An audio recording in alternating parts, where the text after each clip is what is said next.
Wapendwa sana waheshimiwa wanandoa watarajiwa, wapendwa wazazi kutoka pande zote za wanandoa wetu, wapendwa ndugu jamaa na marafiki, na hasa wale wasimamizi wa ndoa hizi, tumsifu Yesu Kristo. Tunamshukuru Mwenyezi Mungu kwa sadaka ya misa takatifu ambayo tunashuhudia mpango wa Mungu ukitimilizwa ndani ya mwanadamu. Kusudio la Mwenyezi Mungu la kwamba watu waishi kwa pamoja kama ndoa ni kusudio ambalo liliwekwa na Mwenyezi Mungu tangu Agano la Kale kwa wazazi wetu wa kwanza. Na Yesu Kristo amekuja kuliinua na kulifanya sakramenti takatifu, na ndicho ambacho tunachoadhimisha siku ya leo. Kwanza tumpe Mungu sifa na shukrani kwa siku ya leo.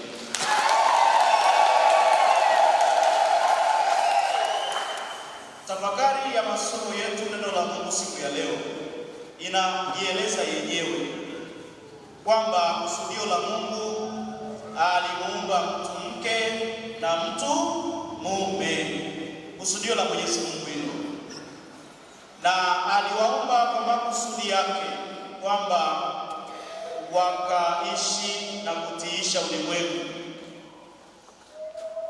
waongeze wana wa Mungu kupitia mpango huo wa kwake, baraka zake na kila kitu anakiwezesha yeye. Kumbe ni mpango na ni kusudio la Mwenyezi Mungu la watu kuishi pamoja, kutengeneza familia, na ndiyo maana tuko hapa siku ya leo kwa ajili ya kutengeneza familia. Na kusudio lolote la Mwenyezi Mungu ni zuri, sio baya. Mwenyezi Mungu anui kitu kibaya, akusudii kitu kibaya, bali siku zote anakusudia mema. Na jambo hili ambalo aliliweka ni njema, linapendeza na ni takatifu. Tunaalikwa na tunaambiwa kwamba jambo hili limeunganishwa na kitu kimoja ambacho kinaitwa upendo. Na ndiyo maana katika somo letu la pili tunasema apendaye huyo ni wa Mungu. Huyo ni wa Mungu. Maanake upendo chimbuko lake ni Mungu. Sasa tunapoingia kwenye chimbuko la Mungu, maana yake ni kwamba tumekuwa wana wa Mungu, watoto wa Mungu. Kwa hiyo upendo wa kweli unatoka kwa Mungu. Apendaye amezaliwa na Mungu. Maanake wote ni wa Mungu, wale wanaopenda upendo wa kweli kama wa yeye mwenyewe. Mwenyezi Mungu hutuonea sisi wanadamu huruma na madhaifu yetu, na akamtuma mwanae wa pekee aje atueleze, atufundishe, atuelekeze. Ni upendo wa ajabu sana. Upendo huo ameuweka kwa sisi wanadamu, ili basi tuweze kujua kusudio lake ni nini, tupendane. Na ndiyo maana tuko hapa kwa ajili ya jambo hilo kubwa. Na tumesema kwamba masomo yanajieleza vizuri, na katika mafundisho ya ndoa tumeeleza vitu vingi sana, tumefundishana vitu vingi sana, na wasimamizi pia tumeelezana vitu vingi, namna ya kumwelekeza, namna ya kumsaidia. Tumeelekezana vitu vingi. Ninaomba leo katika tafakari hii nigusie mambo machache sana. Kwanza, ndoa ni baina ya mwanaume na nani? Na mwanamke. Na ndoa ya Kikristo ya Kikatoliki ni ya mke mmoja na mume mmoja. Yaani hilo jambo kabisa la msingi la kujua. Sasa ili ndoa iweze kuwa safi, iweze kuwa takatifu, iweze kuwa isiyo na mawaa, ndoa safi, ndoa iliyo tulivu, lazima uwe na kikubwa ambacho tumeshakisema tena, kinaitwa upendo kati ya mume na nani na mke. Leo hii hapa tutawaoji kwamba wewe mama umekubali kuishi na huyo baba, wewe baba umekubali kuishi na huyo mama, na unajibu ndiyo. Na agano unalokwenda kuingia ni agano la milele ambalo linatenganishwa kwa njia ya kifo. Kwa njia nini? Ya kifo, sio kitu kingine. Kama wewe uko hapa alafu unaona kwamba labda haya mambo hutayaweza, mbona uondoke hapa tujue kwamba hamna chochote. Ondoka tu, nyanyuka, ondoka na tutakubariki. Wala tutakulaani, wala tutakuchukia, tutakubariki, tutakwambia nenda mwanangu. Kwa sababu jambo mnaloliendea sio rahisi namna hiyo. Ni jambo linalohitaji uvumilivu, ni jambo la kimungu. Jambo lolote la kimungu linahitaji ujasiri wa ajabu. Sasa kama huna ujasiri ni hatari. Katika maisha ya sisi wanadamu, ni miaka sasa 2026 sasa, hatujawahi kuona ndoa nzuri takatifu ambayo ni takatifu, ambayo ina mume mlevi. Haipo. Yaani tuzunguka mpaka wapi? Haipo. Hakuna ndoa takatifu nzuri ambayo ina mwanaume nani mlevi. Hakuna ndoa takatifu na nzuri ambayo mume ajali familia aliyoduia na akasema ndiyo. Hamna familia moja. Kwamba mume anapaswa ajue majukumu yake, ajali na kutunza familia yake. Na tunapata mfano mzuri kutoka kwa Mtakatifu Yosefu. Mtakatifu Yosefu alitunza familia takatifu kwa unyenyekevu wa ajabu. Sio kwamba kulikuwa hakuna makarukano, yalikuwepo mengi sana, lakini alisimama kwa unyenyekevu wake kama baba. Siku hizi unaenda kwenye familia, unaona yule mama ndiye kama baba. Balaa. Yaani unaona kabisa kama mtoto anatoka shule au anarudishwa, anaanza kwa tunaombaga wazazi, labda tumeishiwa chochote, tunamwambia baba. Tunajua baba ndiye anayefanyaje? Ndiye mwenye nini? Sasa kama baba amekaa hapo, unakuta wengine ni wakorofi sana, basi mtoto anamwogopa, anamwambia mama, "Nisaidie kumwambia baba." Nisaidie kumwambia nani? Nisaidie kumwambia nani? Ukiona mtoto anakuja moja kwa moja kwa mama, anasema mama, daftari limeisha, na baba yuko hapo, una shida. Shida iko kubwa. Baba anapaswa ajue changamoto za familia yake. Baba ambaye tu majukumu ni bure. Hakuna ndoa takatifu na safi ambayo ina watu hapa. Hakuna ndoa takatifu na safi ambayo ina mume asiye mwaminifu. Yaani hakuna ndoa safi na takatifu yenye mume ambaye sio mwaminifu. Mwaminifu wako ni huyo ndiye naye hapa. Najua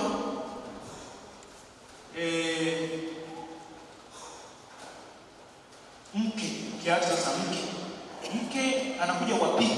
Yaani wa kwanza ni mama mzazi, kwa sababu anajua alikuzaa, alikubeba, akakubadilisha na kuona nepi na kila kitu, si ndio? Lakini anayekuja wa pili sasa, ambaye anakufahamu zaidi, ni mke wako. Maana anakujua sasa, anakupikia chakula, anakuangalia kama umekaa kubaya, anakupiga vizuri, si ndio? Ndio hivyo mama yako alikuwa anafanya mzazi wakati ukiwa mdogo. Sasa huyo anakufahamu pia. Kwa hiyo ninyi wa baba lazima mheshimu wake zenu. Ukiona baba, ukienda nyumbani ukakuta baba anayefua mwenyewe, hiyo tayari kuna shida, wameshagombana. Mama anamjua baba vizuri. Sasa kuna mwingine hata hamjui. Sasa kama hamjui, uende ukamjue, kwa sababu yaani hiyo ndio inakutaka, lazima ufahamu vizuri ili uweze kumhudumia na kumtunza. Hakuna ndoa takatifu na safi ambayo ina baba anayezurura, ambaye afanye kazi mvivu. Hakuna. Ndoa safi na takatifu ina baba ambaye ni mchapakazi, anafanya kazi, anajua kwamba anatunza familia, mke na watoto. Yaani ndoa ya namna hiyo ndio safi. Lakini ndoa ambayo unakuta baba hajui, hakuna ndoa takatifu na safi ambaye unakuta mume ana mawazo hasi. Yaani mawazo hasi ni mawazo mabaya. Yaani siku zote anamwazia mke wake mabaya. Akimuona mahali fulani anawaza kitu kibaya. Wivu usio na tija. Unakuwa na wivu mpaka unafilisika. Unajua kwa nini unafilisika? Unakuwa na wivu umeshakuchanganya, unaamua kuingia kwenye pombe. Kama ni mali unakunywa yote. Kama ni nini unapoteza vyote. Wivu mbaya. Yaani wivu uendane na upendo. Halafu na kumwamini Mungu na kuwa jasiri. Lazima uvumilivu na usisikilize maneno ya mtaani. Yaani nenda sehemu ya kumsikiliza mke wako ni kule ndani. Msikilize, muulize kwa upendo, mtawejenga vizuri. Lakini pia ndoa safi na takatifu ambayo mama ni mlevi. Yaani unajua siku hizi tulikuwa tunasema baba ni walevi, lakini sasa hivi ni wote.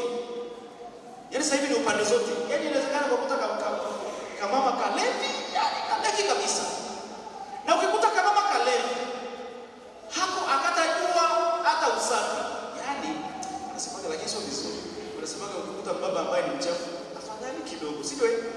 Ukikute mama ambaye ni mchafu, ni hatari. Tumsifu Yesu Kristo. Kuna katika maisha ya ndoa, unajua kuna vitu vinavutia. Yaani jitahidi kumvutie mwenzako.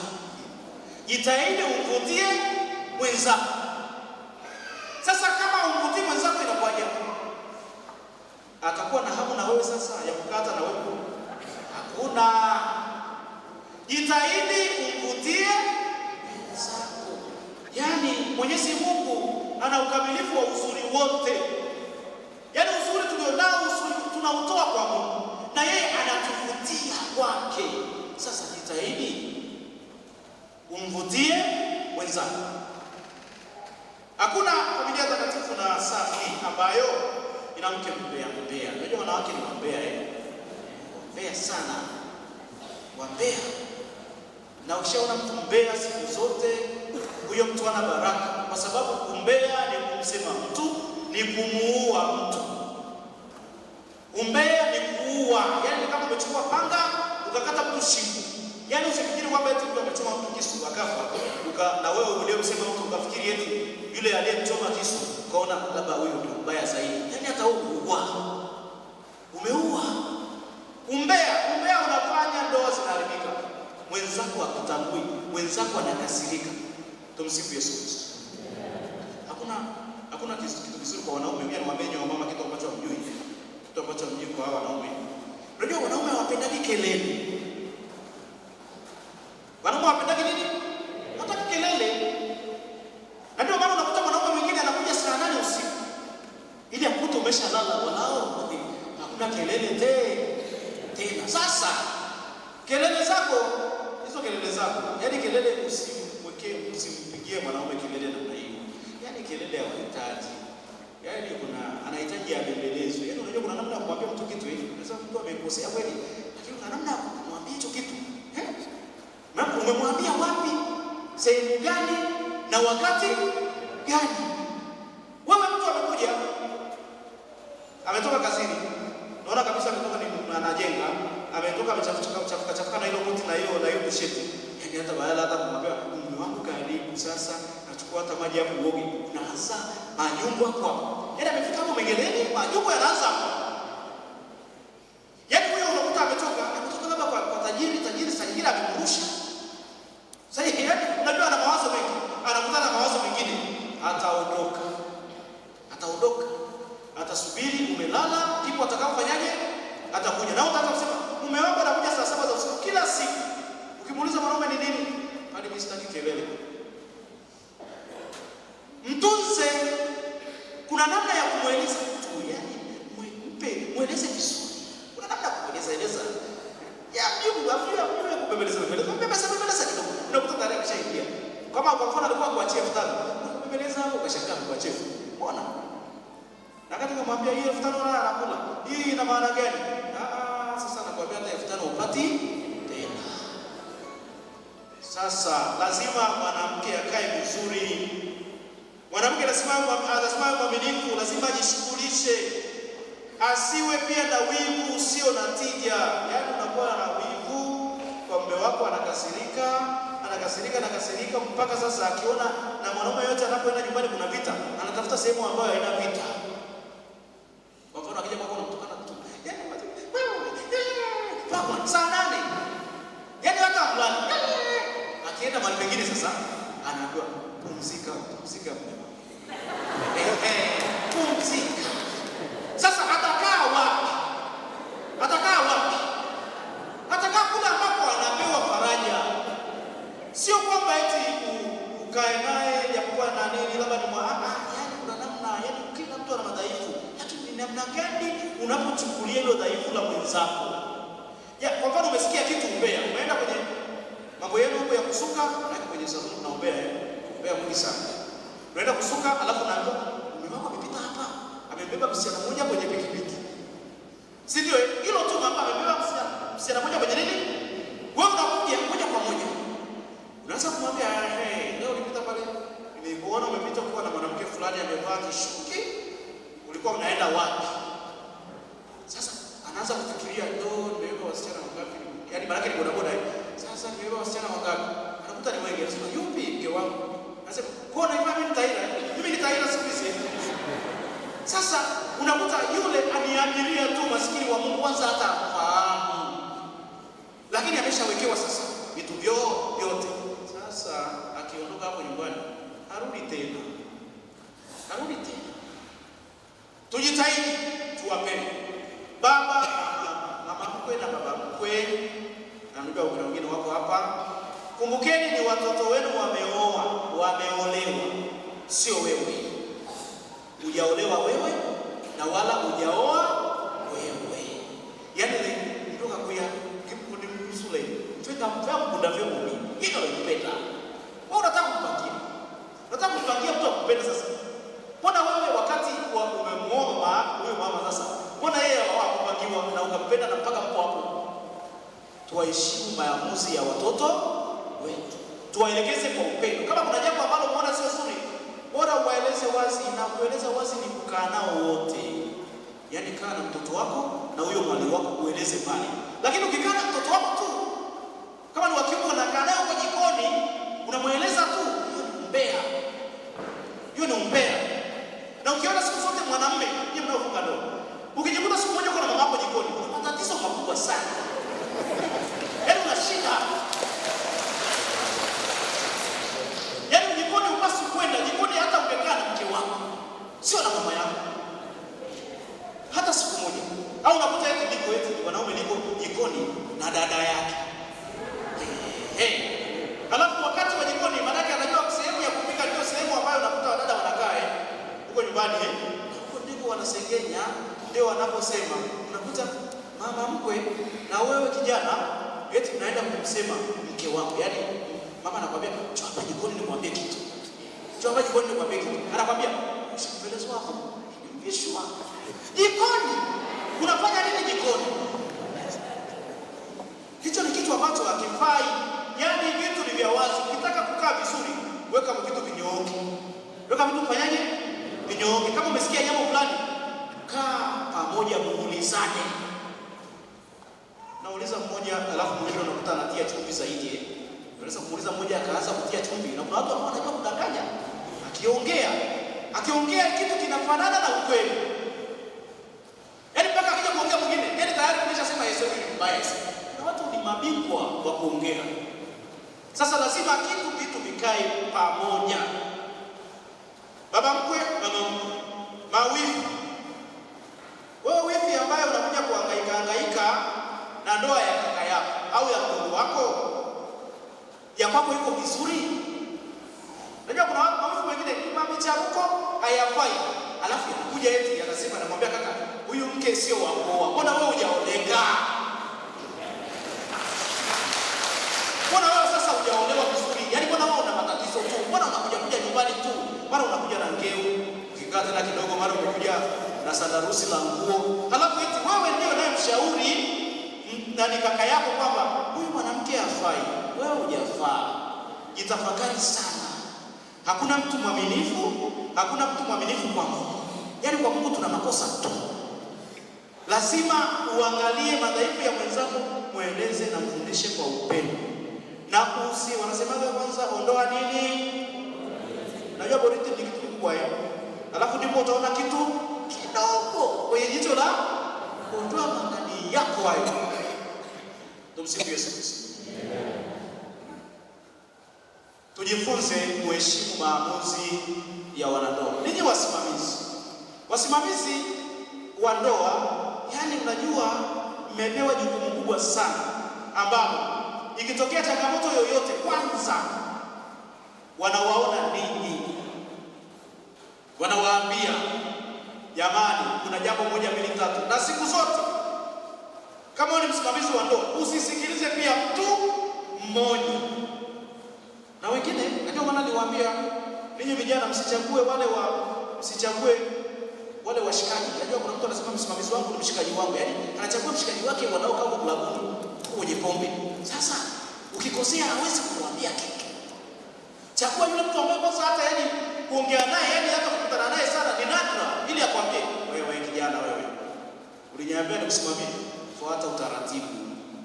Lakini ukianza kuchaguana sasa ninyi wenyewe, unachagua mtu kwa sababu eti mnafanya kazi pamoja. Unachagua mtu kwa sababu yani msimamizi wa ndoa, na niliwaambia na nimehakikishia ni watu wazuri kwamba utafute mtu ambaye ana uzoefu na maisha ya ndoa. Achana na marafiki. Rafiki yani kwa mfano kuna mmoja ananiambia ndoa inaleta shida, akaja akaniambia badi, naomba sasa mimi huyu nimemchoka sasa, mambo yake ni magumu. Nikamwambia sasa nimesha wale wasimamizi wa ndoa wako wapi? Akaniambia yani msimamizi wa ndoa ndio anakunywa naye. Yani msimamizi wa ndoa ndio analewa wote. Huyo ni nani sasa? Kama msimamizi wa ndoa kama ni mlevi na uko hapo utamuongoza huyo kwa tabulimu. Yani bora uondoke tu tafute mtu mwingine hapa. Kwa sababu yani urafiki wenu uwe ni katika kuongozana kwenye mambo ya kiroho na mambo ya kimwili, mambo ya maendeleo. Unakaa na mtu tu kazi yako ni kunywa tu. Yani mtu siku zote anakuitia klabu. Na siku zote unaposuluhisha jambo usikae mahali pale. Usikae mahali ukafanyaje? Wanakuita hapa na kwamba njoo hili jambo naona tukaliongelea pale Moonstone. Alitaka adishi. Hapo si mnapata vinywaji. Sasa vinywaji hapo Moonstone vinywaji kweli. Jambo linasuluhishwa nyumbani. Yaani unaenda nyumbani, mnasuluhisha pale, mnaongea. Labda ukute kama ni sehemu ambayo basi unataka kuongea pale nyumbani, muende sehemu ambayo hakuna hata